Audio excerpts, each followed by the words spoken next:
All right, let's talk about something really important. The 6 invisible mental traps that are probably killing your growth, your dreams, your big ideas. You might be stuck in one right now and not even realize it. But don't worry, we're about to flip the switch and see them for what they really are. So let me just start by asking you a quick question. Seriously, take a second and think about it. How many videos did you watch last month? 100? Maybe 150? It's kind of hard to keep track, isn't it? And look, if you lost count, you're definitely not alone. But it might mean you've become what we call a full-time viewer, part-time dreamer. And here's the really dangerous part. All that watching, all that consuming, it can actually make you feel productive. But in reality, it's a trap. To really get this, let's look at the story of a guy named Seal. He's 32, has a solid corporate job, but deep down, he feels trapped. Every single day, he's got this voice in his head saying, this 9 to 5 grind, it's not for me. One day, I'm going to start my own thing. It's his perfect escape plan, always waiting for one day. So Siam sees some success story online, gets super inspired and decides, okay, this is it. I'm finally going to do it. But then months slip by and nothing, absolutely nothing happens. His dream completely stalls. Why? Because he, like so many of us, falls headfirst into 6 incredibly common and incredibly sneaky mental traps. Let's break them down one by one. First step, we've got the overthinking trap. Oh, this one's a classic. It's that black hole of what ifs and shouldas. You're waiting for that perfect moment, the perfect idea, the perfect sign from the universe to get started. But here's a little spoiler alert for you. It's never coming. And Siam falls right into it.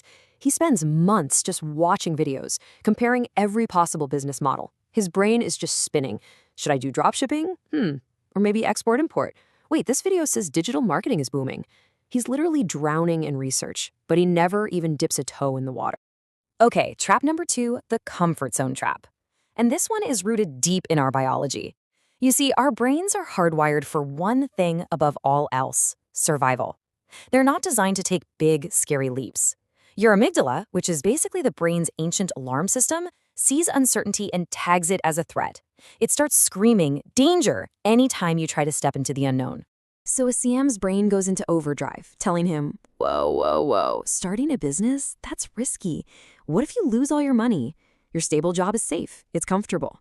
And to quiet that screaming alarm in his head, what does he do? He goes right back to the easy, comfy thing, watching just one more success story. He's living through their wins instead of risking his own. And that leads us perfectly into trap number 3, the knowledge hoarding trap. This is when you collect online courses, articles, and tutorials like they're rare Pokemon cards. It gives you this incredible, but totally false, sense of progress. Learning feels a lot like doing, doesn't it? But let's be crystal clear. They are not the same thing. Siam is a master knowledge hoarder. He tells himself, okay, you know what? I'll just buy one more course on video editing, and then I'll be totally ready to launch my YouTube channel. But here's the thing. After that course, there's always another one. It's a never-ending cycle of preparation that leads to zero action. Now for one of the absolute sneakiest traps out there, the smart excuse trap. This is your brain at its most brilliant and most devious. It creates these perfectly logical, intelligent-sounding reasons for why now is just not the right time. It's a powerful defense mechanism designed to protect your ego from the slightest possibility of failure. I mean, listen to Siam's excuses. They sound totally reasonable, right? I can't just quit my job. I have a family to support. Or the economy is just too unstable right now. These reasons make him sound responsible and thoughtful, when in reality, they're just well-dressed fears keeping him from ever starting. Trap number 5 is the multi-potential trap. And man, this is a modern-day epidemic. You're interested in everything. You jump from learning about digital marketing to graphic design to maybe a little bit of web development. And the result? You end up as a jack of all trades, but a master of none. And in the world we live in, it's mastery that gets rewarded. And this perfectly illustrates a famous psychological idea called the paradox of choice. There was this brilliant study where researchers set up 2 jam tasting booths in a grocery store. One booth had a whopping 24 different flavors of jam. The other one had just 6. Now, you'd think more choice is always better, right? Well, the results were absolutely mind-blowing. At the booth with 24 jams, only 3% of the people who stopped actually bought a jar. But at the booth with just 6 jams, 30% of people walked away with one. That is a tenfold increase. The lesson is so clear. Too many choices leads to analysis paralysis. And that brings us to the final, and maybe the most frustrating trap of all, the perfectionism trap. This is that nagging little voice in your head that whispers, it's not good enough yet, you need to tweak it, just one more time. Perfectionism isn't about high standards, it's the enemy of done. So, let's say Sam finally records a few videos. Progress! But does he upload them? Nope. He tells himself, the sound quality is a little off, my camera isn't professional grade, I'll just wait until I can afford better equipment. His high standards have become the perfect excuse to never actually share his work with anyone.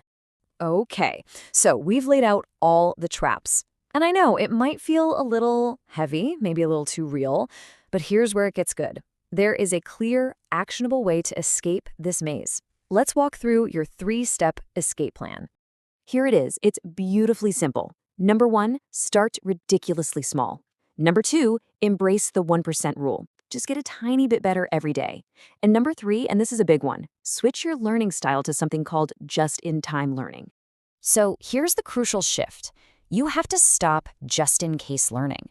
That's hoarding knowledge because you think, hey, this might be useful someday. The problem? Your brain only holds on to about 20–30% of that stuff. Instead, you need to adopt just-in-time learning.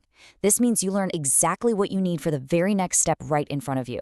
So instead of watching 10 hours of video editing tutorials, Siam should just learn how to make his first 30-second cut. That's it. When you do this, your retention skyrockets to 80–90% because you're immediately applying the knowledge. It's a simple loop. Learn, apply, repeat. Now, there is one last critical piece to this whole puzzle, and it might be the most important one. You can't do it alone. The secret weapon for escaping these traps, for fast-tracking your growth, is guidance. I mean, just think about it for a second. The greatest achievers on the planet didn't get there on their own. Steve Jobs had mentors, and he went on to mentor Mark Zuckerberg. The great Maya Angelou mentored Oprah Winfrey. Even Cristiano Ronaldo, one of the best athletes ever, credits his coaches. A good mentor doesn't just give you advice, they give you a roadmap. They help you sidestep the traps they already fell into.